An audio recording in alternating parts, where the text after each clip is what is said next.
या हुसैन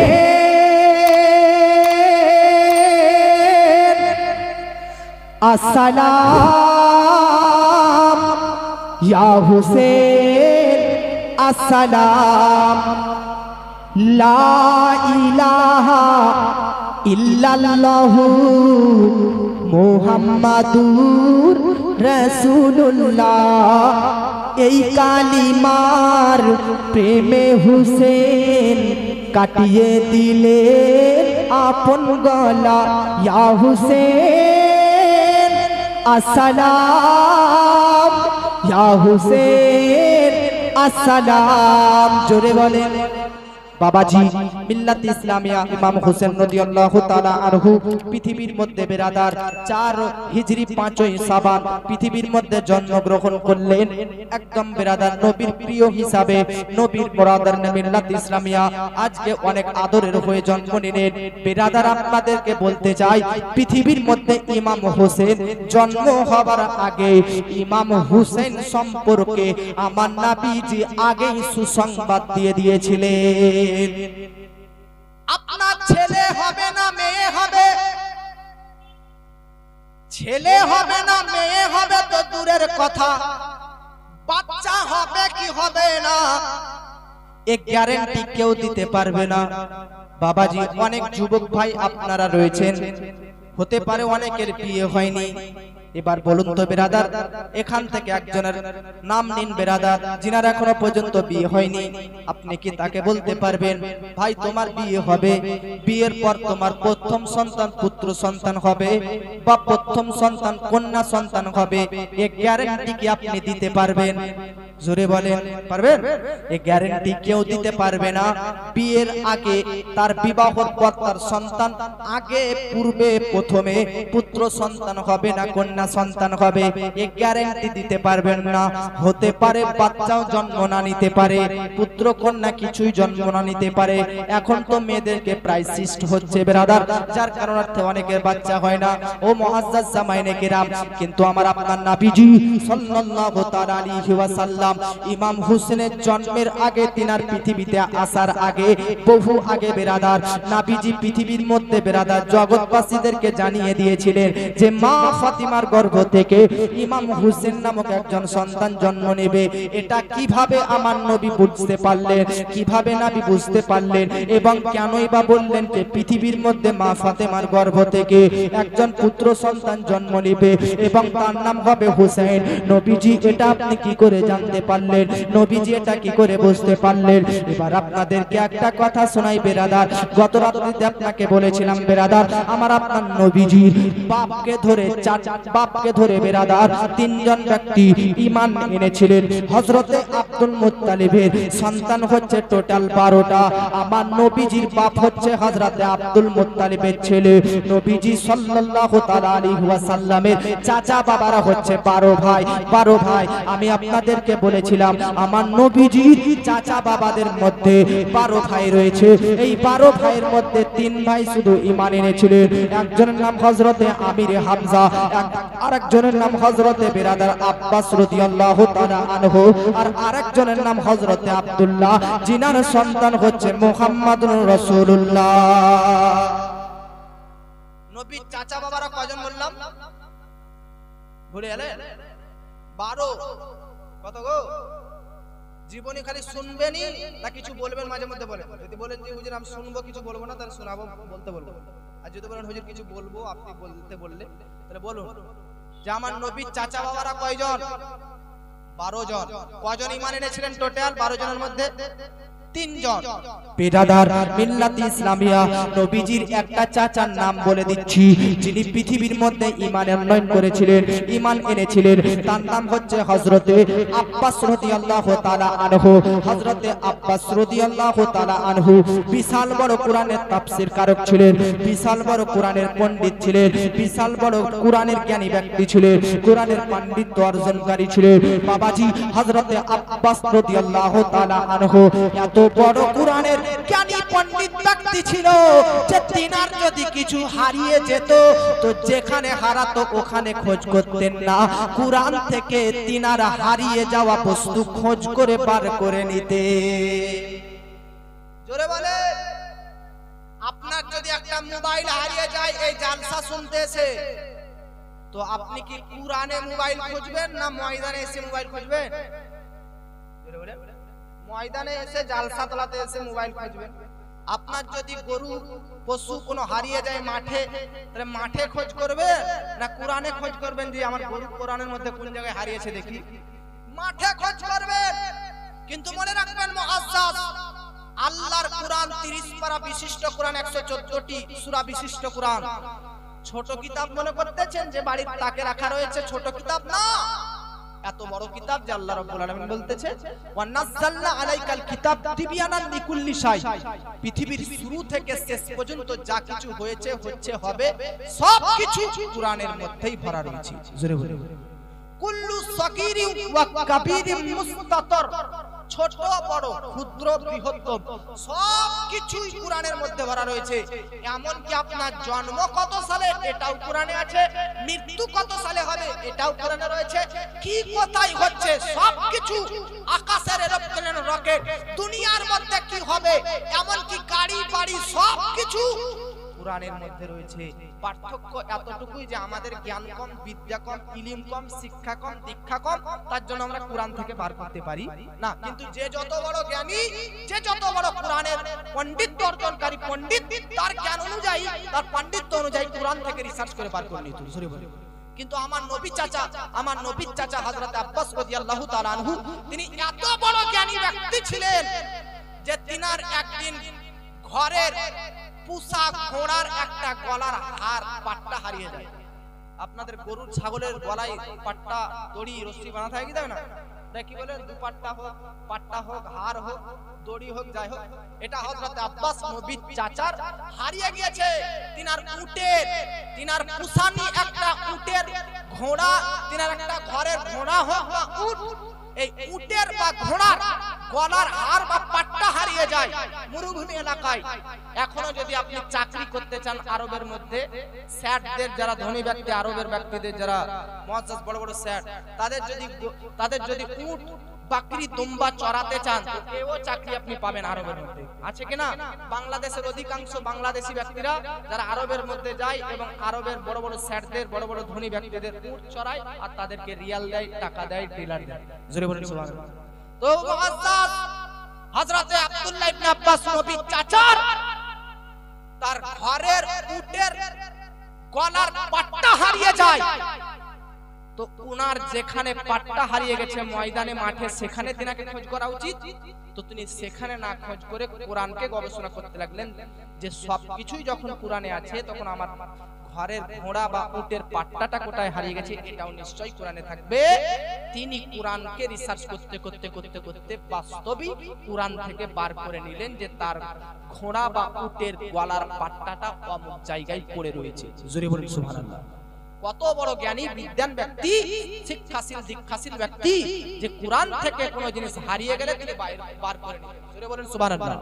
বাবাজি, মিল্লাত ইসলামিয়া এই ব্যক্তির কথা বলতেছি, হযরতে আব্বাস রাদিয়াল্লাহু তাআলা আনহু ইনার নাম, যিনি হচ্ছেন নবীজির চাচা। হযরতে আব্বাস, তিনার স্ত্রীর নাম হচ্ছে কি জানেন? তিনার স্ত্রীর নাম হচ্ছে ব্রাদার উম্মুল ফাজল। সেই স্ত্রীর বাপের নাম অর্থাৎ নবীজির চাচা আব্বাসের শ্বশুরের নাম হচ্ছে হারিস। হারিসের মেয়ের সঙ্গে যার নাম উম্মুল ফাজল, তার সঙ্গে নবীজির এই চাচা আব্বাসের সঙ্গে বিয়ে হয়, দুজনের বিবাহ বন্ধনে আবদ্ধ হয়। বাবাজি, আমি আপনাদেরকে এতক্ষণ ধরে যেটা বলতে চাইছিলাম, আমার নবীজির চাচি হযরতে উম্মুল ফাজল বিনতে হারিস অর্থাৎ নবীজির চাচা আব্বাসের স্ত্রী, হযরতে আব্বাসের স্ত্রী উম্মুল ফাজল বিনতে হারিস, তিনি আমার নবীজির কাছে আসলেন। আসার পর বলতেছেন, মুহাম্মদ মুহাম্মদ, আজকে রাত্রি বেলাতে একটা ভয়ঙ্কর স্বপ্ন দেখেছি। আজকে রাত্রি বেলাতে একটা আশ্চর্যজনকমূলক স্বপ্ন দেখেছি, ভয়ঙ্কর স্বপ্ন দেখেছি। নবীজি বলতেছে, বলো চাচি কি স্বপ্ন দেখেছে?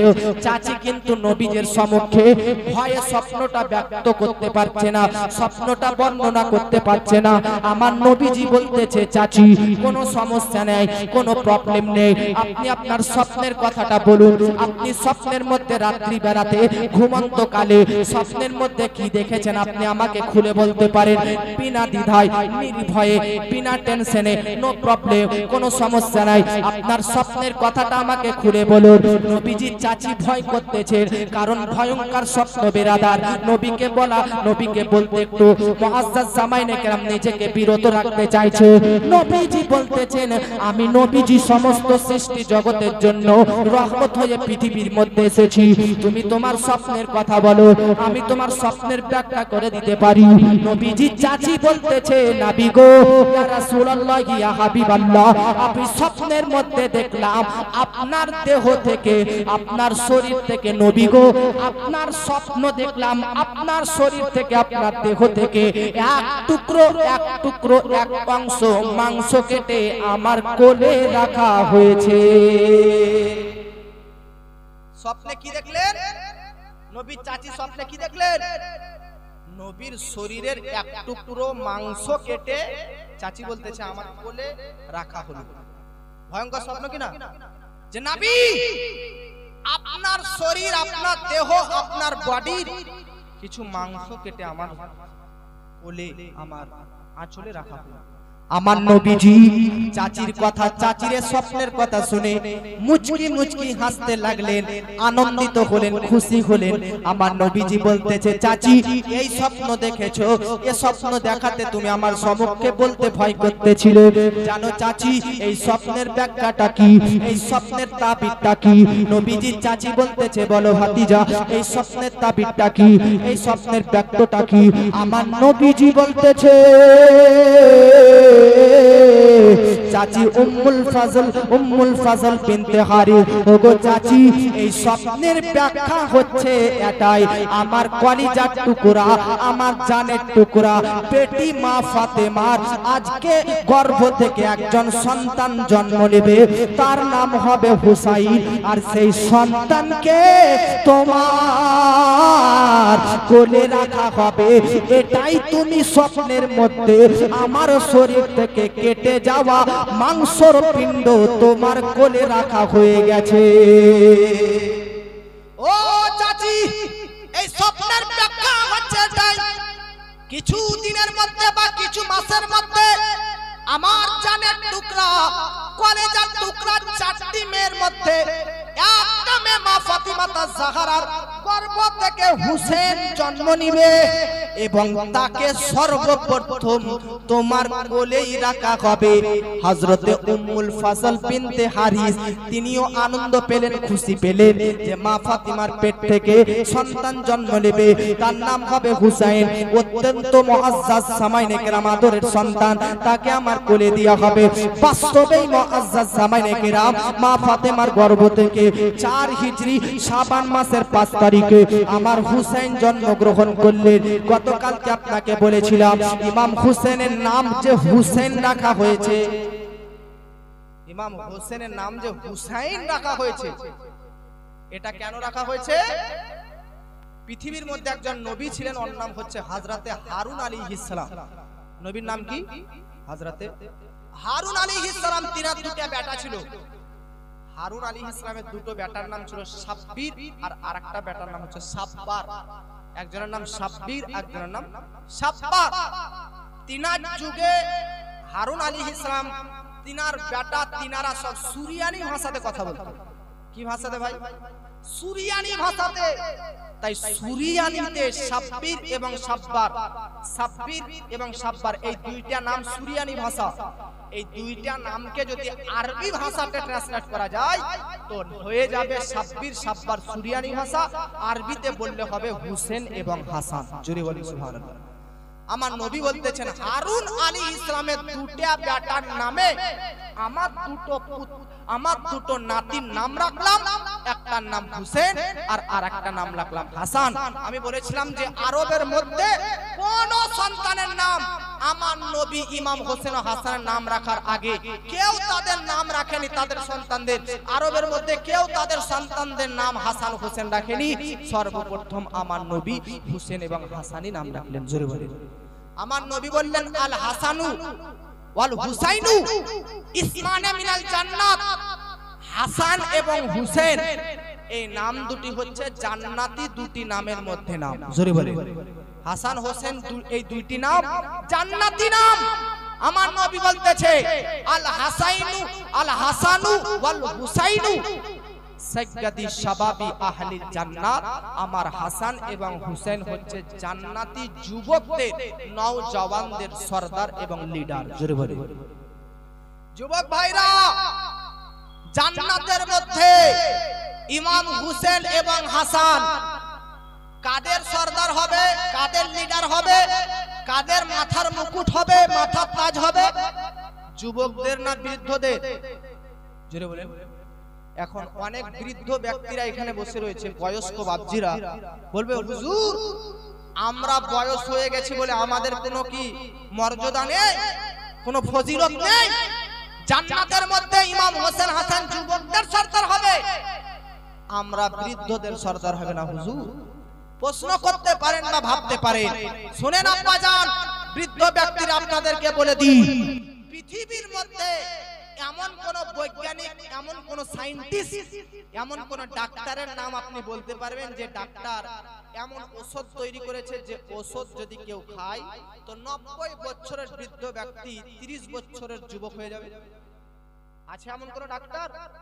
আছে এমন কোন বৈজ্ঞানিক সায়েন্টিস্ট যে ওষুধ তৈরি করেছে যে এক পাম্প ওষুধ খেলে 90 বছর, 100 বছর, 150 বছরের বৃদ্ধ ব্যক্তিরা 30-20 বছরের, 30 থেকে 35, 20 থেকে 25 বছরের নওজওয়ান, তরুণ ও তাজা যুবক হয়ে যাবে?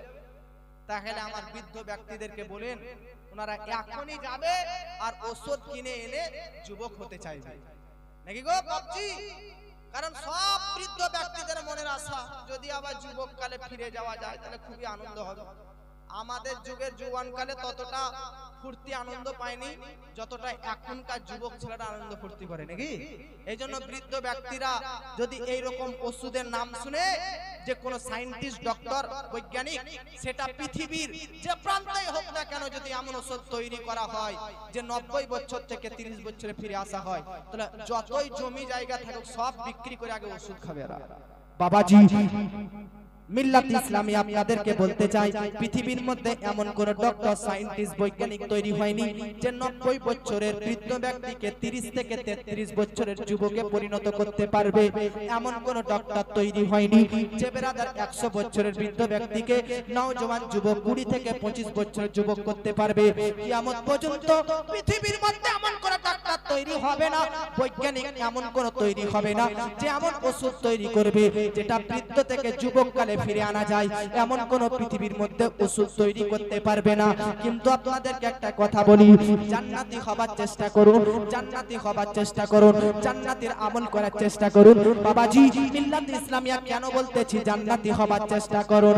যদি 100 বছরের বৃদ্ধকালে হোক বা 200 বছরের হোক বা 300 বছরের বয়সে ইন্তেকাল করেন না কেন, যদি জান্নাতি ব্যক্তি আপনি হন তো একমাত্র জান্নাতের মধ্যে আল্লাহ পাক 200 বছরের, 90 বছরের, 80 বছরের বৃদ্ধ ব্যক্তিদেরকে জান্নাতের মধ্যে 30 থেকে 33 বছরের যুবক বানিয়ে দিবে।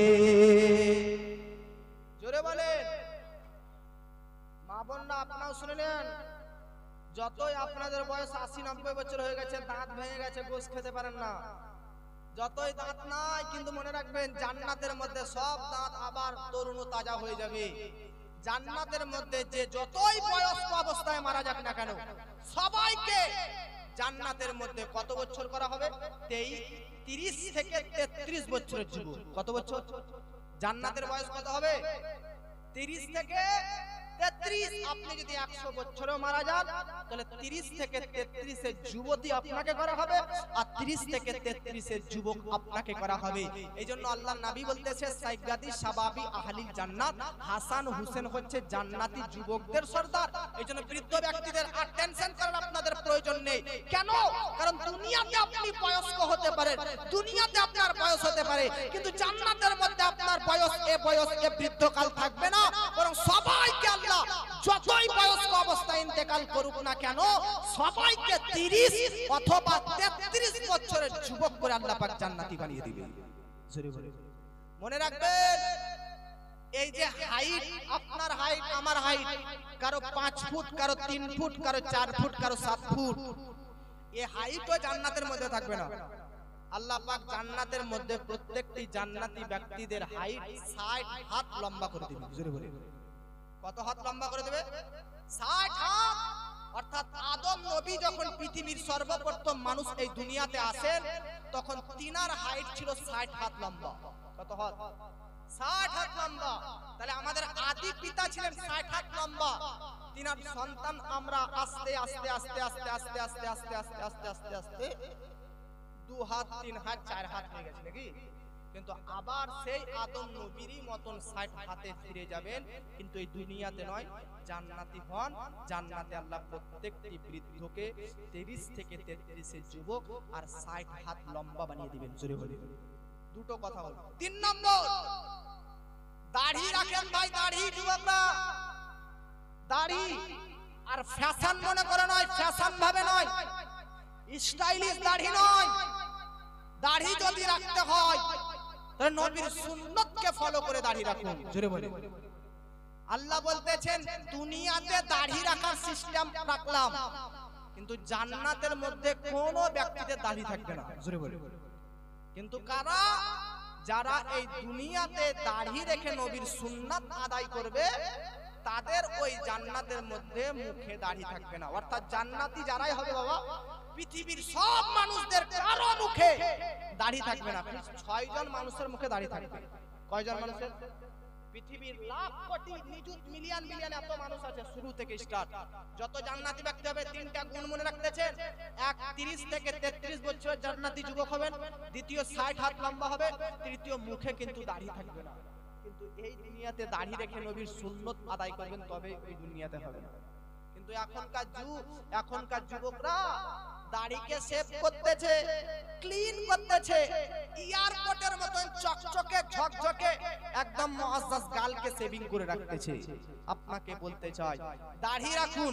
কিছু ব্যক্তি, কিছু যুবক ছেলে দাড়ি রাখে, কিন্তু নবীর সুন্নতকে ফলো করে নয়, হিরোদেরকে ফলো করে। কাদেরকে? নায়কদেরকে ফলো করে। কেজিএফ এর হিরো দাড়ি আছে তো দাড়ি রাখবো, পুষ্পা ফিল্মের হিরো দাড়ি আছে তো দাড়ি রাখবো। তো হিরোদেরকে, নায়কদেরকে ফলো করে দাড়ি নয়, পৃথিবীর সমস্ত হিরোদের হিরো আমার আপনার নবী, সমস্ত মুসলমানদের আইডল আমার আপনার নবীর সুন্নতকে ফলো করে দাড়ি রাখুন। জোরে বলে প্রত্যেকটি মুসলমানদের জন্য এক মুষ্টি দাড়ি রাখা ওয়াজিব। কয় মুষ্টি বললাম? এক মুষ্টি। এক মুষ্টি এরকম করে হবে, তারপর আপনি কাটতে পারেন, তবে এক মুষ্টির কম হলে কাটতে পারবেন না। এক মুষ্টি দাড়ি রাখা ওয়াজিব, আর এক মুষ্টির অধিক রাখা হচ্ছে সুন্নাত। জোরে বলেন সুবহানাল্লাহ। আমার নবী বলতেছে তোমরা ইহুদিদের বিপরীত কাজ করো। ইহুদিদের বিপরীত কাজ কি? নবী বলতেছে ইহুদিরা দাড়ি ছোট করত আর মুছ বাড়াতো, তোমরা ইহুদিদের খেলাফ করো, অর্থাৎ মুখ ছোট ছোট করো আর দাড়ি বড় বড় করো। আমাদের সমাজের মধ্যে এখনো কিছু ইহুদি ব্যক্তি আছে, দেখবেন দাড়ি ক্লিন, দাড়ি একদম চকচকে ঝকঝকে, একদম সেভ করা আছে, দাড়ি নাই, একদম গাল চকচক চকচক করতেছে, আর তাদের মুখগুলো দেখবেন এই মুখে ঢুকতেছে। আছে কি নাই? এরা ইহুদিদের লোক ভাই। মনে রাখবেন আমার নবী বলেছে মান তাশাব্বাহু বিকওমিন ফাহুয়া মিনহুম, যে অন্য ধর্মের ধার্মিকদের সিস্টেমকে নিজের মধ্যে রাখবে, সে তাদের সঙ্গে কিয়ামত হবে তাদের। অর্থাৎ তারা যদি যায় জাহান্নামে, তো ইও মুসলমান হয়ে তাদের সঙ্গ হয়ে জাহান্নামে যাবে। এজন্য মুখকে ছোট রাখবেন, একদমই মুখকে চেঁচে ফেলবেন না, নাহলে আবার দেওবন্দীদের মতন হয়ে যাবে। একদমই মুচকে চেঁচে ফেলবেন না, মুচকে ছোট ছোট করে রাখবেন, আর দাড়িকে যত পারবেন বাড়াবেন। কথা বুঝতে পেরেছেন? কিছু কিছু মা বোনরা এরকম রয়েছে, বলতেছে দাড়ি রাখা পুরুষকে তো বিয়েই করব না, নাকি দাড়ি রাখা ছেলেদেরকে বিয়েই করব না। যে মেয়েরা এরকম বলবে, কসম খোদার বলতেছি, ওই মেয়েরা হচ্ছে প্রকৃত দুনিয়াতে জাহান্নামী ব্যক্তিদেরকে দেখতে হলে ওই রকম মেয়েদেরকে দেখে নিন, যারা তাদের স্বামীকে দাড়ি রাখতে দেয় না বা দাড়ি রাখাতে অপছন্দ করে। কত নারী আছে যারা মুআজ্জাজ দাড়ি রাখনে ওয়ালাদেরকে অপছন্দ করে, বিয়ে করতে চায় না। আমি বলতে চাই মুআজ্জাজ সামাইনে কেরাম, দাড়ি রাখনে ওয়ালারা যতটা আপনাকে দুনিয়াতে খুশি রাখবে, বিনা দাড়ি রাখনে ওয়ালারা ততটা দুনিয়াতে খুশি রাখবে না। 24 ঘন্টা ধপা ধপ মারবে আপনাকে। এজন্য নারী আপনার স্বামীকে আপনি জোর করে বলেন যে কাজ করুন। মা বোনদের অনেক হুকুম স্বামীরা শুনে 5 ওয়াক্তের নামাজি মা বোনরা তার স্বামীকে বানাতে পারবে, দাড়িও রাখাতে মা বোনরা পারবে, কিন্তু মা বোনরা ইসলামের দিক দিয়ে স্বামীকে আদেশ দেয় না, চাপ দেয় না। দুনিয়াবি কাজে বাড়ি করো দুতলা, গাড়ি লেও, বাইক লেও, এই প্লাটিনা বাইকে হয় না, বুলেট লেও, আরাম 5 লেও, এইগুলা কাজে মা বোনরা সাপোর্ট করবে, এগুলো কাজে মা বোনরা সহযোগিতা করবে, কিন্তু ইসলামিক কাজে মা বোনরা সাপোর্ট করবে না। আমি বলতে চাই মা বোনরা, আপনারা জীবনী শুনতেছেন, বাড়িতে যাবেন, স্বামীকে বলবেন যদি কাল থেকে 5 ওয়াক্ত নামাজ না পড়ো, দাড়ি যদি না রাখো, তাহলে ভাত রান্না করে খাওয়াবো, যেখানে পারবেন খেলেন। মা বোনরা যদি আপনাকে রান্না করে না খাওয়ায় আর দাড়ি যদি রাখতে বলে, তাহলে প্রত্যেকটা পুরুষ এই দিক থেকেও রেখে দিবে। এই জন্য মুসলমান মা স্ত্রীর কথা বড় কথা নয়, বড় কথা হচ্ছে নবীর সুন্নতকে ফলো করে দাড়ি রাখবেন। দাড়ি রাখলে দুনিয়াবির দিক দিয়েও উপকার, আখিরাতের দিক দিয়েও উপকার। যা দাড়ি থাকবে, যে জীবনে কখনো এই গালকে চাচবে না, তার যৌবন শক্তি সর্বদা বৃদ্ধ হয়ে গেলেও বহাল থাকবে। জোরে বলুন সুবহানাল্লাহ। ইসলামের মধ্যে প্রত্যেকটি জিনিসের সঙ্গে সায়েন্টিস্টরা, বৈজ্ঞানিকরা গবেষণা করে প্রমাণ করে যে ইসলামের প্রত্যেকটা সুন্নত, প্রত্যেকটা হুকুম দুনিয়ার সঙ্গে অ্যাক্টিভ রয়েছে। জোরে বলে, দুনিয়ার বাইরে ইসলাম কোনো হুকুম বলে না। আপনি ইসলামের যে কোনো কাজকে নিয়ে আসুন আমার কাছে, এটা সায়েন্সের বাইরে নয়। আজ সায়েন্স বলতেছে মাস্ক পরুন, মাস্ক, হাত ধৌত করুন। করোনা ভাইরাসের টাইমে নাকি মাস্ক পরে থাকবেন, হাত সব সময় ধৌত রাখবেন। কেন? কারণ দুনিয়ার কোন আবহাওয়ার মধ্যে আবর্জনা আজকে মুআজ্জাজ জামাইনে কেরাম যদি আপনার মুখে ঢুকে যেতে পারে, তাই মুখে মাস্ক পরে রাখবেন, হাত ধুতে রাখবেন। হতে পারে কোন আজকে খারাপ আবহাওয়া আপনার হাতের মাধ্যমে ভিতরে যেতে পারে, নাকের ভিতরে যেতে পারে।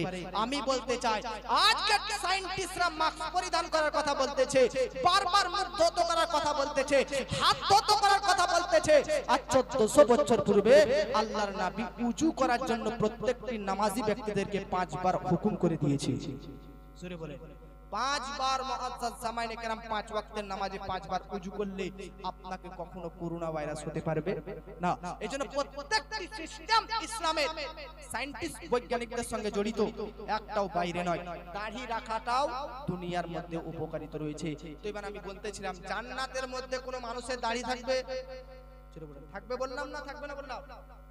থাকবে না, কিন্তু 6 জন ব্যক্তি থাকবে। ওই 6 জন আমরা কেউ নয়, ওই 6 জন হচ্ছে নবীগণরা, নবীদের সিরিয়ালের মধ্যে আমরা কেউ নয়। বাবাজি মিল্লাত ইসলামিয়া আপনাদেরকে বলতে চাই আরেকটা কথা। জান্নাত নিয়ে 3টা কথা হলো 60 হাত লম্বা, 33 থেকে 30 এর যুবক করে দেওয়া হবে, আর মুখে থাকবে না দাড়ি। এবং আরেকটা কথা বলে দিই, মা বোনরা অনেকজন এটা প্রশ্ন করে, দুনিয়ার মধ্যে যে স্বামী স্ত্রী আপনারা রয়েছে, জান্নাতের মধ্যে কি স্বামী স্ত্রী এরকম থাকবে? মনে রাখবেন বাবাজি, মনে রাখবেন মা এবং বোনেরা, দুনিয়াতে যদি আপনি নেক আমল করেন, আর স্বামী আপনারাও আব্বাজান ভাইজান যদি নেক আমল করেন, দুজনের নেক আমল যদি জান্নাতি হবার মতন হয়, তাহলে দুজনকে আল্লাহ জান্নাতের মধ্যে স্বামী স্ত্রী যেভাবে দুনিয়ার মধ্যে ছিলেন, আখিরাতের মধ্যে জান্নাতের মধ্যেও হামেশা হামেশা সর্বদার জন্য থেকে যাবে। স্বামী হলো জান্নাতি আর স্ত্রী হলো জাহান্নামী। কি করে হবে? স্ত্রীকেও জান্নাতি হতে হবে, স্বামীকেও জান্নাতি হতে হবে, তবেই দুজনে আজকে জান্নাতের মধ্যে সুখে শান্তিতে বসবাস করতে পারবেন। কিছু যুবক ভাইরা, কিছু স্বামী আছে যারা তাদের স্ত্রীকে বলে 5 ওয়াক্তের নামাজ পড়, পর্দা করে চল, সৎভাবে চল, স্বামী স্ত্রীকে বলে।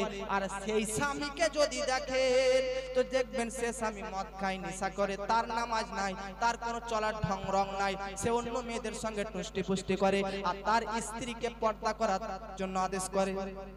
হবে ভাই? স্ত্রীকে নবীর বেটির মতন বানাতে চায়, মা ফাতেমার মতন হও। বক্তা কি বললে যে মা ফাতেমার মতন হতে হবে, পর্দাশীল নারী। আমি বলতে চাই নিজের স্ত্রীকে যদি মা ফাতেমার মতন করতে চান, নবীর বেটির মতন করতে চান, তো নিজেকেও তো নবীর জামাই আলীর মতন হতে হবে। জোরে বলেন। এজন্য স্ত্রীকে ভালো ব্যবহার দেখানোর আগে, স্ত্রীকে নামাজ পড়ানোর আগে নিজেকে নামাজি হতে হবে, নিজেকে হাক্কানি হতে হবে, পরেশগার মুত্তাকিন সৎ হতে হবে। দুজনেই যদি এরকম সৎ আমল করেন তাহলে দুজনেই একসঙ্গে জান্নাতের মধ্যে যাবেন। জোরে বলেন। আর প্রত্যেকটি ছেলেদেরকে জান্নাতের মধ্যে আল্লাহ পাক 73টা করে হুর দান করবে। জোরে বলে কতটা করে?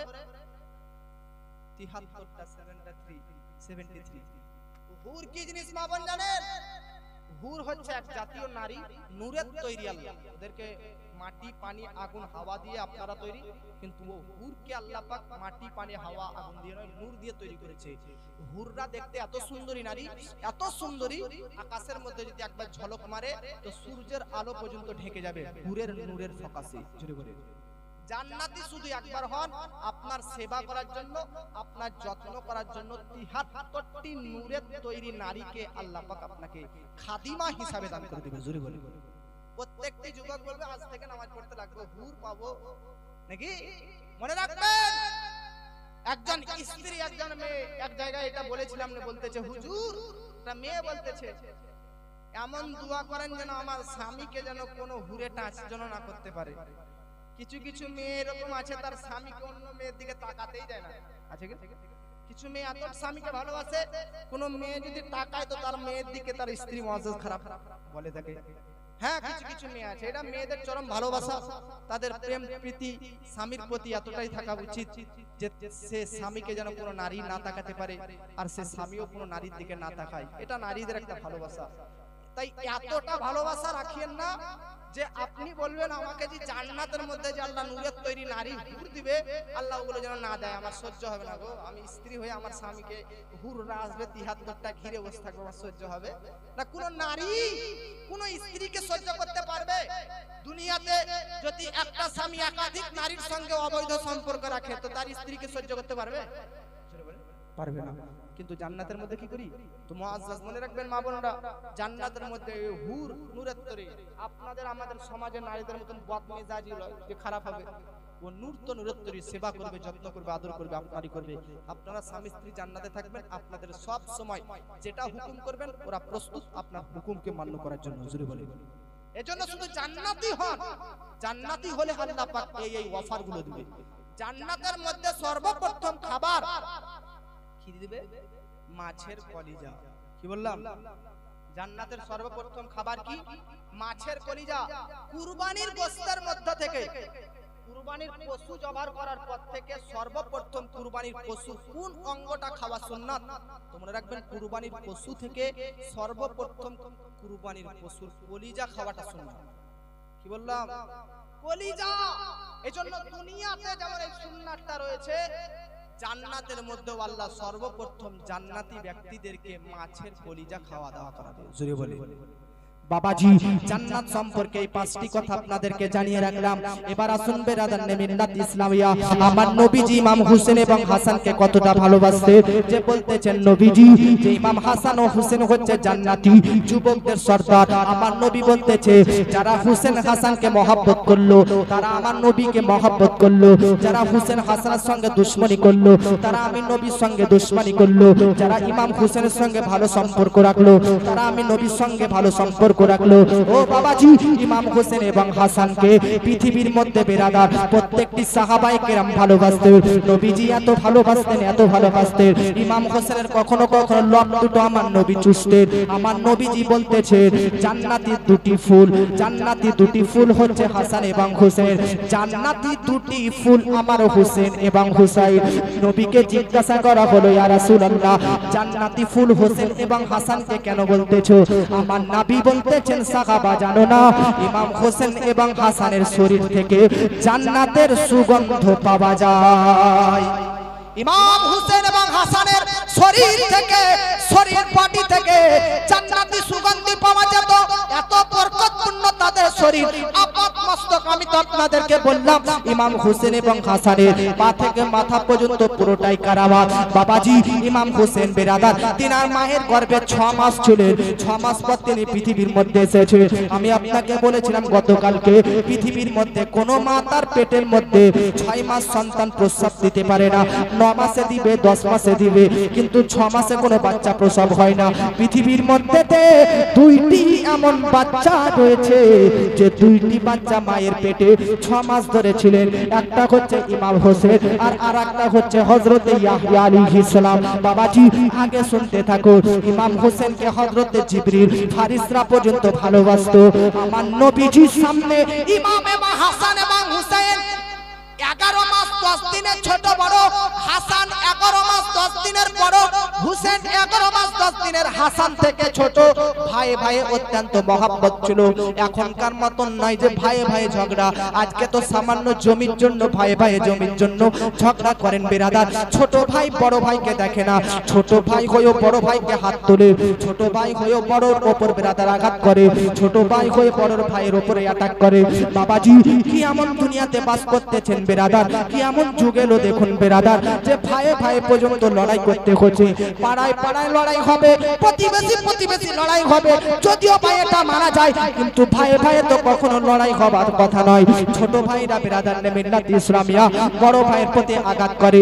যে বড় ভাইকে ছোট ভাইকে স্নেহ করা উচিত, মহব্বত করা উচিত, ভালোবাসা করা উচিত, ওই বড় ভাইরা পর্যন্ত সামান্য কিছু সম্পদের জন্য, সামান্য কিছু টাকার জন্য ছোট ভাইকে আঘাত করে, ছোট ভাইকে মারে, ছোটদের ভাইকে মারধর করে। আবার ছোট ভাই যে বড় ভাইকে আঘাত করে, মনে রাখবেন ছোট ভাই বড় ভাই হচ্ছে বাপের সমতুল্য, বড় ভাই হচ্ছে বাপের ন্যায়, বড় ভাই হচ্ছে বাপের মতন। বাপ যদি ইন্তেকাল করে সমাজের মধ্যে পরিবারের মধ্যে বিরাদার বড় ভাই একটা ভাই যে পুরো পরিবারকে, বড় ভাই তার মাথার ছায়া হয়ে আপনাদেরকে ছায়া দিতে থাকে। বড় ভাই এমন একটা বড় ভাই, বাপের জায়গা তো বড় ভাইটা নিয়ে থাকে। বাপ যদি ইন্তেকাল করে বড় ভাই ছাতা হয়ে ছায়া আপনাদেরকে দিবে, বড় ভাই গাছ হয়ে আপনাদেরকে ছায়া দিবে। এই জন্য বড় ভাইয়ের সঙ্গে কখনো মারধর করবে না। মেজো ভাই সেজো ভাই ছোট ভাই এক অপরের মধ্যে আঘাত যন্ত্রণা করবেন না। মা আপনাদেরকে বলতে চাই, অধিকাংশ ফ্যামিলিতে আমি দেখেছি ভাই ভাই বিয়ের আগে পর্যন্ত মেন মহব্বত ঠিকই থাকে, কিন্তু বাড়িতে বিবাহ বন্ধনে আবদ্ধ হওয়ার পর ভাইরা যখন বিবাহ করে তাদের বাড়িতে নতুন নতুন বউরা আসে, তারা এক অপরের মধ্যে হিংসা বিবাদ অহংকারে লিপ্ত হয়। তাদেরই কুমন্ত্রণাতে ভাই ভাই লড়াই করতে থাকে। আমি আপনাদেরকে বলতে চাই, সর্বদা আপনার স্বামীকে বড় ভাইয়ের প্রতি মহব্বত শেখাবে, বড় ভাইকে সম্মান রেসপেক্ট দেবার রেসপন্স দেবার শেখাবে। আর সর্বদা বড় ভাইয়ের স্ত্রীকে বলতেছি, আপনি আপনার বড় ভাইকে ছোট ভাইকে স্নেহ করার আজকে শিলা শিখাবে, ছোট ভাইকে প্রেম করা আজকে আপনি শিখাবে। এইরকম ভাবে যদি স্ত্রীরা ভাইদেরকে স্বামীদেরকে শেখায়, ভাইদের সম্পর্ক কিয়ামত পর্যন্ত অটল থাকবে। ইমাম হোসেন এবং হাসান দুই ভাইয়ে প্রেমের লড়াই করতেছে, প্রেমের লড়াই। দেখবেন বাচ্চাতে জামা জোড়া যারা বাচ্চা হয়, জামা জোড়া যারা বোন হয়, বা একই সময়ে 1 বছরের ছোট বড় যারা বাচ্চা হয়, দেখবেন বাচ্চাতে বাচ্চাতে বিরাদার তারা এক অপরের খুব লড়াই ঝগড়া করে, কি করে না? ছোট ছোট ছেলেরা বাল্যকালে ভাই বোনে যা ঝগড়া হয়, না সব সময় ভাই বোনের ঝগড়া, সব সময় ভাই ভাই ঝগড়া, ছোটরা ভাই বোন ভাই ভাই এগুলো এরকম ঝগড়া করতে থাকে। আব্বাজি আমার ইমাম হোসেন এবং হাসান মহব্বতের লড়াই, যেরকম আপনার বাড়িতে বিরাদার দুই ভাই একসঙ্গে থাকেন, ছোট্টবেলাতে বাল্যকালে লড়াই করে। বারাদার মুআজ্জাজ ইমাম হোসেন এবং হাসান দুই ভাই লড়াই করতেছে। আমার নবীজি দেখতেছে ছোট ভাই ইমাম হাসান এবং হোসেন দুই ভাই লড়াই করতেছে। নবীজি বলতেছেন, হাসান ধর ধর তো ছোট ভাইকে, হোসেনকে ধর। নানার সামনে যদি নাতিরা দুই ভাই ঝগড়া করে তো নানা কাকে বলবে? ধর ধর ধর। ছোট ভাইকে বলবে নাকি? ছোট ভাইকে বলে, মানে যে ছোট ভাই ধর, বড় ভাইকে ধর। বড় ভাইকে কেউ বলে যে ছোট ভাইকে ধর? যে কোনো বাপরা দেখবেন ছোটর দিকে বেশি সাপোর্টে থাকে, বড়র দিকে সাপোর্ট থাকে না। যে যত বড় তার জ্ঞান বুদ্ধি বড়। বড় ছোট বড়র সঙ্গে যদি যুদ্ধ লড়াই হয় তো বড়দেরকেই বকাঝকা করে, বাপ হোক নানা হোক দাদা হোক, কারণ তোর বুদ্ধি হয়েছে, ছোট ভাইকে কেন মারবে? এরকম নানারা বলে যে ছোট বড় ভাইকেই বকাঝকা করে। আমার নবী আর উল্টোটা করলো। সবাই দুই ভাইয়ে যদি ঝগড়া লাগে ছোটতে, তো সবাই কিন্তু ছোট ভাইকে বলে যে ধর, বড় ভাইকে ধর, ধর ফেল দে। একটা মজার সহিত আনন্দের সহিত উপহাস করতে করতে বলে। আমার নবীজি ইমাম হোসেন ছোট ভাইকে বলে না যে হাসানকে ধর, বড় ভাইকে না, এরকম বললেন না। আমার নবী হাসান বড় ভাইকে ইমাম হোসেনকে বলতেছে ধর, ছোট ভাইকে ধর। মা ফাতেমা ইমাম হাসান ও হোসেনের মা সাইডে আছে, সাইড থেকে বলতেছে নবী আব্বা গো, আব্বা হুজুর, ছোট ভাই হুসেনকে আপনি বলা উচিত যে ধর বড় ভাইকে, কিন্তু আপনি বড় ভাই হাসানকে বলতেছেন ধর ছোট ভাইকে। কেন কেন? তখন আমার নবীজি সাল্লাল্লাহু তাআলা আলাইহি ওয়াসাল্লাম বলতেছে, ফাতেমা কেন জানো আমি হাসান বড় ভাইকে ছোট ভাইকে ধরতে বলতেছি? কারণ পাশে জিবরিল ফারিস্তা, ফারিস্তাদের লিডার আমার হুসেন ছোট ভাইকে বলতেছে হাসানকে ধর। হোসেনকে তো ফারিস্তা বলছে ধর ধর, হাসানের নাম একবার ফারিস্তা করে না। তার জন্য আমি নবী হাসানের পক্ষ থেকে বলতেছি ছোট ভাই হুসেনকে ধর। জোরে বলে, ফারিস্তাদের লিডার, ফারিস্তাদের principal, head of the department হযরত জিবরাইল আলাইহিস সালাম। তো জিবরিলকে তো মা ফাতেমা দেখতে পায় না, ওর আওয়াজও শুনতে পায় না, কিন্তু নবী তো দেখতে পাচ্ছে ফারিস্তাকে। এজন্য নবী বলতেছেন ওই দেখো জিবরিল পাশ থেকে হুসেনকে বারবার বলতেছে হাসানকে ধরো, হাসানকে ধরো, হাসানকে ধরো। একবারও বলে না যে হাসান হুসেনকে ধরো, না না বলে না, খালি বারবার বলতেছে হুসেন হাসানকে ধরো, হাসানকে ধরো। আরে হুসেনের যখন নাম বারবার জপতেছে জিবরিল ফারিস্তা, আমি মনে করলাম একবার হাসানকে বলে দিই যে হাসান তুমি হুসেনকে ধরো। জোরে বলেন সুবহানাল্লাহ। কেমন বাচ্চা যাদের লড়াইয়ে, যাদের খেলাধুলাতে ফারিস্তারা পর্যন্ত অংশগ্রহণ করতেছেন। জোরে বলে, তিনটি খেলাতে ফারিস্তারা অংশগ্রহণ করে। কয়টি খেলাতে? মানুষরা যদি খেলাধুলা করেন, কি করেন না আপনারা? করেন তো? তিনটি খেলাতে ফারিস্তারা অংশগ্রহণ করে। কোন কোন খেলা জানেন? একটা খেলা হচ্ছে ঘোড় দৌড় খেলা, ঘোড়া দৌড় করাকরি একটা খেলা হয়, এই ঘোড় দৌড়ে একটা খেলা হয়। আর একটা হচ্ছে শক্তি নিয়ে, ওর কত শক্তি আমার কত শক্তি, একটা শক্তির পরীক্ষা করার জন্য একটা লড়াই হয়। এই লড়াইয়ে ফারিস্তারা এসে আপনাকে, আপনাদের সঙ্গে ওরাও মজা নিতে থাকে, ওরাও আনন্দ করতে থাকে। ক্যারাম বোর্ড খেলাতে ফারিস্তারা আসে না, ফুটবল খেলাতে আসে না, ব্যাট বল খেলাতে আসে না, তাস খেলাতে আসে না, এইরকম খেলাতে আসে না। কেন? এই খেলাগুলো হচ্ছে না জায়েজ। যে কোনো খেলাতে যদি আপনি টাকা লাগান, হ্যাঁ, ওই সমস্তই খেলা হচ্ছে জুয়ার খেলা, আর ওই খেলাগুলোই হচ্ছে হারাম। বুঝতে পারলেন? আঙ্গুলের খেলা খেলা যাবে না। আঙ্গুলের লুডু খেলে অনেকজন, লুডু আঙ্গুলের খেলা নিষেধ করেছে, অনেক শরীরে ক্ষতি হবে। আপনি তো মনে করছেন খেলে নিলাম আঙ্গুলের 2-5টা লুডু, ছক্কা 5-3-2 খেলে দিচ্ছি, না। আপনি সায়েন্টিস্টের বইগুলো পড়েন, বুঝতে পারবেন আঙ্গুলে যে খেলা খেলা হয় শরীরে মুআজ্জাজ জামাইন کرام সব সময় নিজেকে দুর্বলতা অনুভব হবে। এটা মনে রাখবেন। ব্যায়াম আছে, ব্যায়াম দেখবেন, ব্যায়াম তো দেখবেন ব্যায়াম আছে এরকম, তো বলতেছে এই বৃদ্ধ আঙ্গুলটা খালি ঘোরাও, এটা একটা ব্যায়াম নাকি? এটা একটা ব্যায়াম যে বৃদ্ধ আঙ্গুলকে, কোন কোন ব্যায়াম আবার বলতেছে এরকম করে এই 4টা আঙ্গুলকে ঘোরাও, এটা একটা ব্যায়াম। তো আপনি ভাবুন তো কি এমন 4টা আঙ্গুল ভাই যে ঘুরাইলেই ব্যায়াম হয়ে যাবে, আর কি এমন বৃদ্ধ আঙ্গুল? মনে রাখতে হবে যে সব জিনিসের একটা রগের কানেকশন আছে, রগের একটা সিস্টেম আছে। এই জন্য আঙ্গুলের খেলা, লুডু খেলা নিষেধ, ক্যারাম বোর্ড তারই খেলা নিষেধ, বহুত আঙ্গুলে চাপ হয়। ফুটবল, ব্যাট বল এগুলো খেলবেন, তবে টাকা লাগাবেন না, বুঝতে পেরেছেন? জুয়া লাগাবেন না। আর 3 তাস খেলা তো হারাম। 3 তাস 5 তাস আপনারা খেলেন? 2-4 জন মিলে তাস খেলে। ঈদের দিন তো যুবক মুসলমান ছেলেরা খেলে, আর হিন্দুরা দেখবেন দুর্গা পূজায়, সব পূজার দিনে ওরা সব জুয়া খেলে। এজন্য কোন মুসলমানরা তাস খেলবেন না। কেউ যদি তাস জুয়া খেলে, আমার আপনার নবী বলতেছে যে জুয়া খেলবে তার গুনাহ কেমন? বলতেছে সে তার মায়ের সঙ্গে জিনা করবে। জোরে বলেন নাউজুবিল্লাহ। নিজের মায়ের সঙ্গে জেনার সমতুল্য জুয়া খেলাটা। এজন্য জুয়া খেলা থেকে দূরে থাকবে।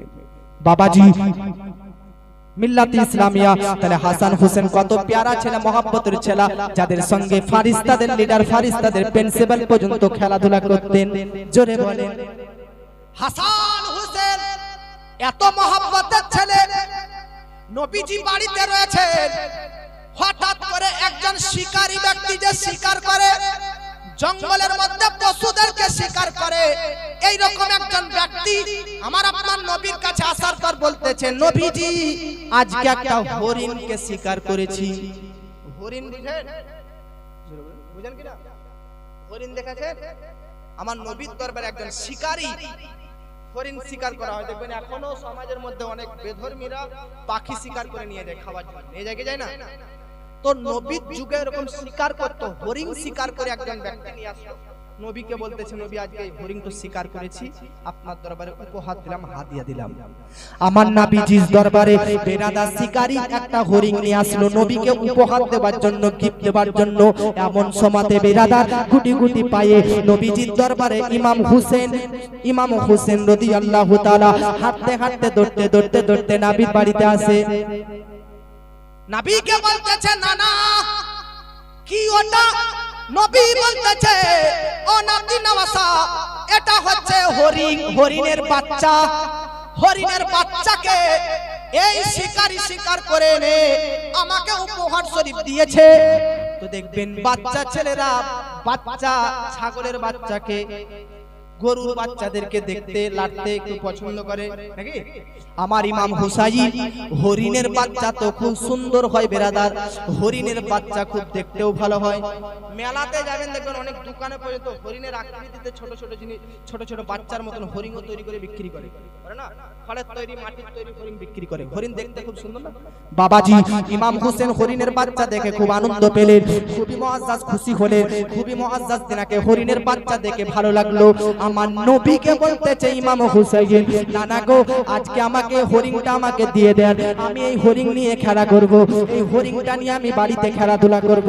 আমার নবীজি বলতেছে যাও বেটা যাও, যাও নাতি যাও, তোমার ইচ্ছা অনুযায়ী হরিণের বাচ্চা নিয়ে যাও, বাড়িতে যাও, খেলাধুলা করো। ইমাম হুসাইন নবীর কাছ থেকে হরিণের বাচ্চাটা নিয়ে তার বাড়িতে চলে যায়। বাড়িতে ইমাম হোসেন খেলাধুলা করতেছে। এমতো অবস্থাতে ইমাম হোসেনের বড় ভাই ইমাম হাসান বাড়ির ভিতরে প্রবেশ করে, আর দেখতেছেন ইমাম হোসেন ছোট ভাই হরিণের বাচ্চা নিয়ে খেলাধুলা করতেছে, হরিণের বাচ্চা নিয়ে খেলাধুলা করতেছে। বড় ভাই জিজ্ঞাসা করতেছে হুসাইন হরিণের বাচ্চা তুমি কোথায় পেলে? এত সুন্দর, বিউটিফুল, এত কিউট, এত হ্যান্ডসাম, এত দেখতে সুন্দর হরিণের বাচ্চা তুমি কোথায় পেলে? ইমাম হোসেন হাসতে হাসতে বলতেছে বড় ভাই হাসান আমাকে এই হরিণের বাচ্চা নবীজি দিয়েছে, নানার কাছ থেকে পেয়েছি, নানা আমাকে উপহার দিয়েছে, গিফট দিয়েছে, হাদিয়া দিয়েছে। ইমাম হাসান হুসেনের মুখে শোনা মাত্র তিনারও মনে বুঝলো, তিনিও মনে মনে ভাবলো আমিও যাই নবীর কাছে, যেন নবীও আমাকে একটা হরিণের বাচ্চা দেয়। বাড়িতে দুইটা ছেলে থাকে, একটা ছেলেকে একটা বিস্কুটের প্যাকেট কিনে দেন। এই ছেলে যদি বাড়িতে যায়, ভাই যদি দেখে তো ও শুনবে, জোরে বলে শুনবে, ও দৌড়বে দাদা আমাকে একটা দাও না, ছোট ভাইকে দিলে বলে কি বলে না? তো বাড়িতে যদি 3-5-6টা ছোট ছোট ছেলেরা থাকে, তুই একজনকে তো দেয়া যাবে না, একজনকে দিলে বাচ্চাদের এটা ফিতরাত, এটা অভ্যাস। কিছু দেখলেই ও তো সম্মান মান সম্মান বুঝবে না, দাও বলবে কি? আপনি বিস্কুট খাবেন বড়, তাও আপনাকে চাহাবে, বাচ্চাদের এটা ফিতরাত, এটা নিয়ম অভ্যাস। একই বাড়িতে দুটো ভাই যদি থাকে, এক ভাইকে আপনি এক প্যাকেট বিস্কুট কিনে দিলেন, তো আরেকটা ভাইয়ের তো মনে মুআজ্জাজ সামনে কেমন দুঃখ হবে যে আমাকে কিনে দিল না, সেও তো চাইবে নাকি? তো ইমাম হোসেন রাদিয়াল্লাহু তাআলা আনহুকে আমার নবীজি একটা পছন্দনীয় হরিণের বাচ্চা দিলেন। তো ইমাম হাসান দেখার পর বলতেছে নানা, আসার পর বলতেছে নানা আমাকে একটা হরিণের বাচ্চা দেন, নানা একটা দেন হরিণের বাচ্চা। ইমাম হোসেনকে দিলেন, ছোট ভাইকে দিলেন, আমাকে দেন। নবীকে এরকম করে বারবার বলতেছে। अब হরিণের আরেকটা বাচ্চা পাবেন কোথায় বলেন তো ভাই? একটা না হলে শিকারী দিয়ে গিয়েছিল উপহার স্বরূপ, হাদিয়া স্বরূপ নাকি? এখন আবার আরেকটা বাচ্চা, এটা তো আর প্যাকেটের বিস্কুট না যে লেজ আরেকটা দোকান থেকে কিনে দিচ্ছি। হরিণের বাচ্চার ব্যাপার, জঙ্গলে যেতে হবে, ধরে আনতে হবে, বিশাল ব্যাপার আছে বাবাজি। মিল্লাত ইসলামিয়া ইমাম হাসান রাদিয়াল্লাহু তাআলা আনহু বড় ভাই বাইনা ধরে বারবার নবীকে বলতেছে আমার হরিণের বাচ্চা চাই, বাচ্চা চাই, বাচ্চা চাই। দেখবেন ছোট ছোট বাচ্চারা বারবার আপনাকে কিছু চাই, যদি চাই আর যদি না দেন তো কান্না শুরু করে, কি করে না? কান্না ধরে নেয়, কান্না করে, বাইনা ধরে। এটা ছোট ছেলেদের অভ্যাস, ছোট ছেলেদের ফিতরাত। নবীজি সাল্লাল্লাহু তাআলা আলাইহি ওয়াসাল্লাম টেনশন করতে লাগলো, এখন হরিণের বাচ্চা কোথায় পায়, হরিণের বাচ্চা কোথায় পায়? হঠাৎ করে দেখতেছে অবাক করা ব্যাপার, যে হরিণটা ইমাম হোসেনকে দিয়েছিলাম, যে বাচ্চাটা ইমাম হোসেনকে দিয়েছিলাম, ওই বাচ্চারই মা হরিণ তার আরেকটা বাচ্চা নিয়ে নবীজির বাড়িতে হাজির হয়ে গেছে।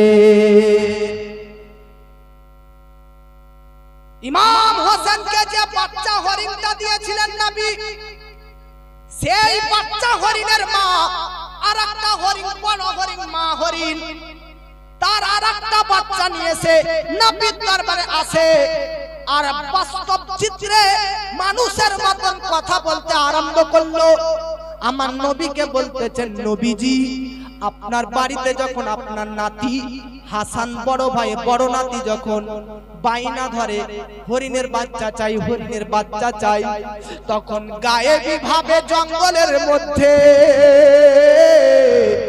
একটা আওয়াজ আসে, ও হরিণের মা তোমার একটা বাচ্চাকে শিকারীরা ধরে নিয়ে এসে ইমাম হোসেনকে দিয়েছে, কিন্তু তোমার তো দুটা বাচ্চা আর একটা বাচ্চা তোমার কোলে আছে, যাও যাও যাও, ইমাম হাসান বাইনা ধরেছে তারও একটা হরিণের বাচ্চা লাগবে, তুমি দেরি করো না, দেরি করো না। ইমাম হাসান কান্না করার আগে আগে তার বাড়িতে তোমার দ্বিতীয় বাচ্চাটাকেও তাদেরকে দিয়ে চলে আসো। জোরে বলেন ভাই, আপনাদের মুখে কি তালা লাগা আছে নাকি? বুঝতে পারেন না আপনারা কথা? এত সুন্দর কাহিনী শুনে যদি আপনি সুবহানাল্লাহ না বলেন তার কি করা যায়? হরিণের মা জঙ্গল থেকে হাওয়ার গতিবেগে ছুটতে ছুটতে আসলেন।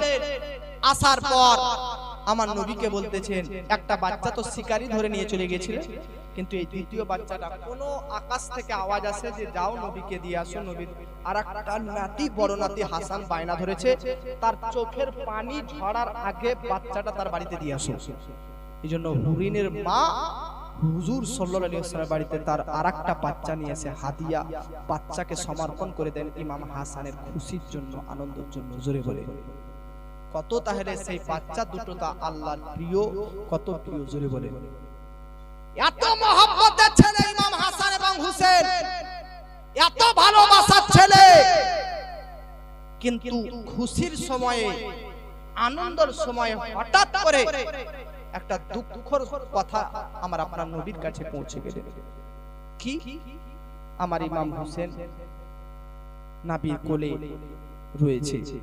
নবীর চাচি ওই যে উম্মুল ফজল, তিনি আসার পর নবীর কাছে বাচ্চাটা চাইলেন, ইমাম হোসেনকে চাইলেন, ইমাম হোসেনকে বাচ্চাটা দিলেন। এই উম্মুল ফজল নবীর চাচিকে বাচ্চাটা দিলেন। নবীর মুখে হাসি, এত সুন্দর বাচ্চা। হঠাৎ করে আমার নবীর চোখ থেকে পানি ঝরতে লেগেছে। নবীর সাহাবীগণ, নবীর চাচি জিজ্ঞাসা করতেছেন, আয়েশা সিদ্দিকা জিজ্ঞাসা করতেছেন, ইমাম হোসেন জন্মগ্রহণ করেছেন বড় প্রিয় সন্তান, কিন্তু আপনি হাসতেছেন কেন? হাসতেছিলেন তো কাঁদতেছেন কেন? আমার নবী বলতেছেন, এই মুহূর্তে ফারিস্তা জিবরিল আমিন এসে আমাকে বলল, ইন্না উম্মতি সাতাকতুল ইবনি হাজা, যে সন্তানকে নিয়ে আপনি আনন্দ খুশি করতেছেন, এই সন্তানকে কারবালার প্রান্তরে ইয়াজিদি সেনাবাহিনীরা শহীদ করে দিবে। জোরে বলে বাচ্চাতে ইমাম হোসেন যখন ছোটই আছে, ছোট বাল্যকাল, তখনই ফারিস্তারা এসে নবীকে বলতেছেন, নবী যে বাচ্চাকে নিয়ে আপনি আনন্দ ফুর্তি করতেছেন, সেই বাচ্চাকে আপনারই উম্মতরা আপনার এই ছেলেটাকে শহীদ করে দিবে। জোরে বলে কয়েকটি হাদিসে এই রকম লিপিবদ্ধ রয়েছে। আমার নবী বলতেছেন, চাচি আমার হুসেনকে নিয়ে আমি এত আনন্দ করি কেন জানো? কারণ আমার হুসেন ইসলামের খাতিরে, ইসলামকে জীবিত রাখার জন্য নিজের গর্দানকে বিচ্ছিন্ন করে দিবে, নিজেকে শহীদ হতে হবে। বড় লাডলা ছেলে, আমার বড় প্যারা ছেলে, এই সন্তানকে শহীদ করে দিবে।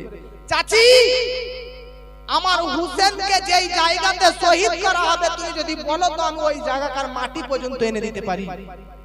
ইমাম হোসেন যেই জায়গায় শহীদ হবে প্রতি 50 বছর পর, সেই জায়গাকার মাটি তুলে এনে আমার নবীকে ফারিস্তারা দিচ্ছেন, যে নবী এই দেখেন এই জায়গাকার মাটিতে, এই জায়গাকার মাটি যে জায়গাতে ইমাম হোসেনের রক্ত পড়ে লাল হয়ে যাবে। জোরে বলে আমার নবীজির স্ত্রী উম্মে সালমা, নবীজির কটা স্ত্রী বলেছিলাম মনে আছে? কটা বলেছিলাম? হ্যাঁ বাহ, 11টা। কতটা ভুলে যাচ্ছেন এগুলো? না কালকে আসেননি আপনারা? 11টা স্ত্রীর মধ্যে একটা স্ত্রী উম্মে সালমা। আমার নবীজি বলতেছেন উম্মে সালমা কয়েক বছর পরে এই বাচ্চাকে শহীদ করা হবে। জানো উম্মে সালমা এই বাচ্চা যেখানে শহীদ হবে ফারিস্তারা সেই জায়গাকার মাটি তুলে এনে আমাকে দিল। নবী বলতেছেন জানো ওই মাটি এই দেখো মাটি। আমার নবী সেই মাটিটাকে নাকের কাছে নিয়ে শুংতেছেন শুংহা মাত্রই বলতেছেন রিহুন কারবি ওয়া বালা। জোরে বলেন সুবহানাল্লাহ। নবী মাটিটা শুংহার সঙ্গে সঙ্গে বলতেছে রিহুন কারবি ওয়া বালা। কারবালা নাম শুননি? কারবালা শব্দটার দুটো শব্দ থেকে তৈরি, দুইটি শব্দ থেকে, একটা কারবুন আর একটা বালাউন। কারব আর বালা দুটোকে মিলিয়ে দিলে হবে কারবালা। তো কারবুন শব্দের অর্থ কি? নবী বলতেছে রিহুন, আমি গন্ধ পাচ্ছি কি? কারবুন মানে হচ্ছে দুঃখ, আর বালাউন মানে মুসিবত। জোরে বলে কারবালা শব্দের অর্থ হচ্ছে দুঃখ মুসিবতের জায়গা। জোরে বলেন সুবহানাল্লাহ। দুটো কারবালা দুটো শব্দ থেকে তৈরি, কারবুন আর বালাউন। কি থেকে? কারবুন এবং বালাউন। কারবুন মানে দুঃখ, বালাউন বলে না বালা মুসিবত ছড়েছে, তো বালা মানে মুসিবত আর কারবুন মানে দুঃখ। সেই মাটিটা ফারিস্তারা এনেছেন, তো নবী শুনে বলতেছেন এই মাটি থেকে তো আমি দুঃখ এবং মুসিবতের গন্ধ পাচ্ছি। বলুন তো কারবালার প্রান্তর ইমাম হোসেন শহীদ হবে, তো এটা মুসিবত কিনা, এটা দুঃখ কিনা? এটা দুঃখ। এইজন্য আমার নবী গন্ধ পাচ্ছেন। আমার নবী তার স্ত্রী উম্মে সালমাকে বলতেছেন, দেখুন নবী কত বড় গায়েবের সংবাদদাতা। আমার নবী বলতেছেন ও আমার বউ, স্ত্রী, ওয়াইফ উম্মে সালমা, এই মাটিটা তুমি লাও, তোমার বাড়িতে রাখো। যেই দিন দেখবে এই মাটিটা লাল হয়ে গেছে, মনে রাখবে সেই দিন আমার হুসেন শহীদ হয়ে গেছে। জোরে বলে কে ইয়া হুসেন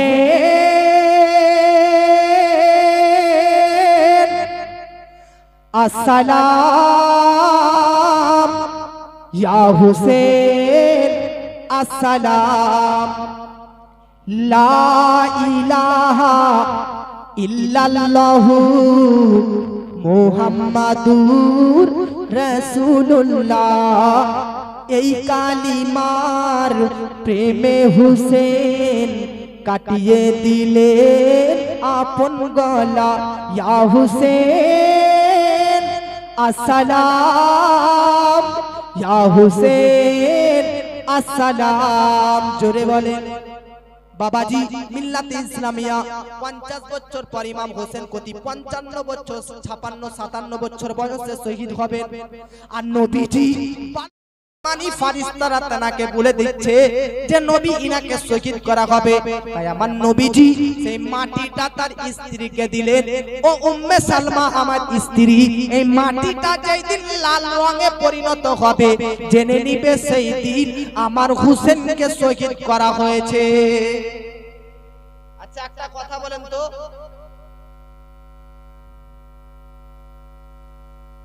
আমি যদি আপনাকে বলি কোন একজন ব্যক্তিকে 10 বছর পরের একটা কথা, যে আপনি এই জিনিসটা নিয়ে যান, যেই দিন আপনার গ্রামে ভূমিকম্প হবে সেই দিন এই জিনিসটা ভেঙে যাবে।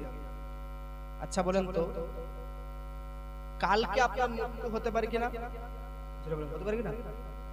কারবালা যুদ্ধ হবে 61 হিজরিতে, আর নবী তার স্ত্রীকে বলতেছেন তুমি দেখবা যেদিন ইমাম হোসেন শহীদ হবে সেই দিনই এই মাটিটা লাল হয়ে গেছে। তাহলে বলুন আমার নবী উম্মে সালমাকে এটা গ্যারান্টি দিচ্ছে, উম্মে সালমা সব স্ত্রী মারা যাবে কিন্তু তুমি এক স্ত্রী, তোমাকে গ্যারান্টি দিলাম যতক্ষণ না পর্যন্ত ইমাম হোসেন শহীদ না হবে তুমি ইন্তেকাল করবে না। জোরে বলে আমার নবী বলতেছে উম্মে সালমা, এর মানে কি উম্মে সালমা যেদিন ইমাম হোসেন শহীদ হবে তুমি দেখবা যে ওই শিশিতে ভরা বাটিতে ভরা ওই মাটিগুলো লাল হয়ে গেছে। আর মানে কি যে উম্মে সালমা তার স্ত্রীকে মৃত্যুর গ্যারান্টি দিচ্ছে যে যতদিন কারবালার যুদ্ধ না হবে ততদিন পর্যন্ত তুমি ইন্তেকালই করবে না। জোরে বলে। আর আজকে কিছু মানুষ প্রশ্ন করতেছেন আমার নবী গায়েব জানে না, আগে কি হবে জানে না। আরে নবী উম্মে সালমার কবে ইন্তেকাল হবে এটাও পর্যন্ত নবী গ্যারান্টি দিচ্ছে। কোন জায়গায় ইমাম হোসেন ইন্তেকাল করবে নবী সেটাও বলে দিলেন যে কারবিওয়ালা, যেখানে ইমাম হোসেন শহীদ হবে সেই জায়গার নাম হচ্ছে কারবালা। জোরে বলে হযরত আলী নবী ইমাম হোসেনের আব্বা এক যুদ্ধ করতে গিয়েছিলেন জাঙ্গে সিফফিন। সিফফিনের যুদ্ধ করে ফিরে আসতেছেন, তো কেউ একজন বলেন যে হুজুর আমরা যে রাস্তা পার করছি এই রাস্তার মাঝে যে সাইডে দেখতেছেন এটা হচ্ছে কারবালা। কি বললেন? আপনি ধরেন মালদার সাইড হয়ে যাচ্ছেন, মালদা থেকে যাচ্ছেন মুর্শিদাবাদ, তো আপনার যদি কেউ ফারাক্কার ব্রিজ না দেখে তাহলে তাকে বলবেন কি বলবেন না এই দেখ এটা ফারাক্কার ব্রিজ নাকি? আব্বাজি আমার নবীর জামাই হযরত আলী ইমাম হোসেনের বাপ কোন এক যুদ্ধ থেকে ফিরে আসার সময় তার পাশে আরো বন্ধু আছে, সবাই নামলো, নামার পর বলতেছে আলী, এই আলী বলতেছে হযরত আলী ইমাম হোসেনের আব্বা বলতেছে ও আমার বন্ধুরা দেখো এখানে আমার বেটা কলিজার টুকরা ইমাম হোসেনকে শহীদ করা হবে।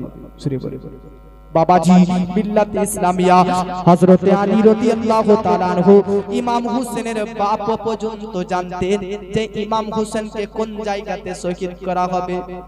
তারিখে তিবরি কিতাবের মধ্যে লিখতেছে হযরত আলী কারবালার ময়দানে নেমে হযরত যেই জায়গাতে ইমাম হোসেন তার ফ্যামিলি নিয়ে কারবালার দিনে 10ই মুহররম তাবুত করে একটা রুমের মতন বাস করবে, হযরত আলী বলতেছেন এই জায়গাটাতে আমার বেটা তার ফ্যামিলিকে নিয়ে এখানে তাবুত করে একটা বাস করবে। জানো এই জায়গা দেখতেছো ইমাম হোসেন তার ঘোড়াগুলো এই জায়গাতে বেঁধে রাখবে। হযরত আলী বলতেছে কবে যুদ্ধ 50 বছর পর হবে, আর 50 বছর আগে ইমাম হোসেনের বাপ বলতেছে হযরত আলী তার বন্ধুদেরকে যে দেখো এই জায়গাতে ইমাম হোসেনের গলা থেকে গলার উপর ছুরি চালা হবে, আর ছুরি চলতে চলতে এই জায়গাগুলো রক্ততে পরিণত হয়ে যাবে।